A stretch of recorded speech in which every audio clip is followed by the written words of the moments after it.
Because through lack of understanding how you connect with reality artistically and poetically, we tend to miss a great deal in our religious life, in our spiritual life, because poetic experience is analogous to religious experience.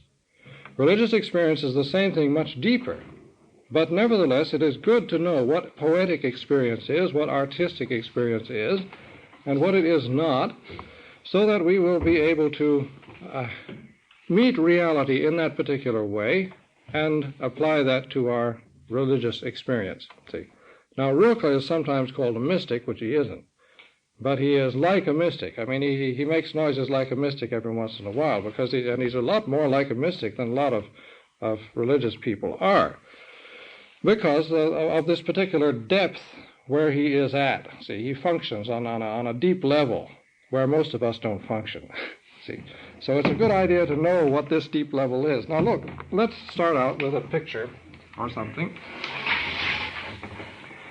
What happens when you encounter a poem or a symphony or a work of art or something like that? What normally should happen? Let's say here is your object, your work of art, your poem, your symphony. See?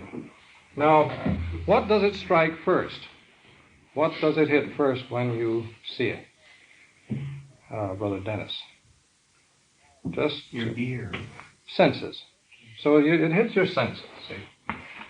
So you perceive with your senses that there's something going on out there. See, there's a guy singing, or there's some music coming in, or the program is better than it was 10 minutes ago, or something, and it's different from the commercial.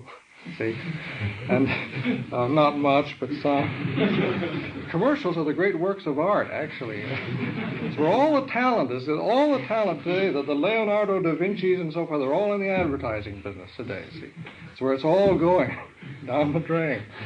So it hits your senses. See. Now, where does it go after that?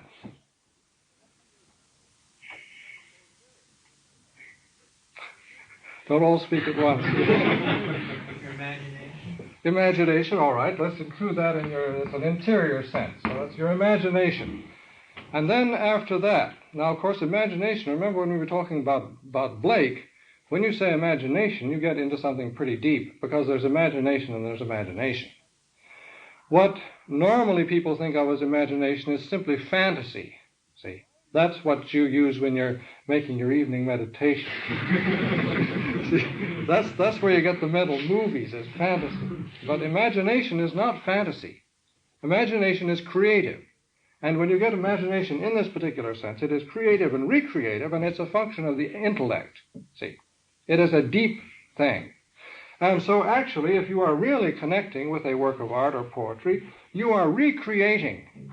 See, you hear something of Mozart, or you hear something, or you read a poem or something, you begin recreating, and you've got to recreate yourself the experience of the poet, otherwise you don't connect, see. So this means that there has to be some kind of creative imagination. The artist makes you an artist, whether you like it or not, or else you don't connect, see. And so let's just say then, pushing it beyond that, well, what is the deepest part of yourself, your heart or something, or your whole self, or some darn thing? Let's just say S for the self, see. It gets right into the depths of you. Now, this is the way it ought to be, see. And we'll come back to this picture in a minute, but normally, I'm afraid, what really does happen, I mean, somebody, now he's serious, he wants to connect with a work of art, see, and he sees it, so forth. It hits his senses. He's got to hit his senses. If it doesn't hit his senses, nothing happens. But what usually happens, a person is ambling around and he sees something, and something begins to glimmer in his mind. This is a work of art, see. Does he then immediately go from here to here? Not on your life. See? What does he immediately do? Well, what does he really do? Anybody? Father Tarcisius? Can you think? Reasoning about it? He starts reasoning about it. You see, what he does, he goes up here, see, and the first thing he says, see, is he says, what is it? Who did it? Give me the catalog, see. What number is that, see? Oh, that's number 222, see. That's Raphael. He's a great artist. I like it.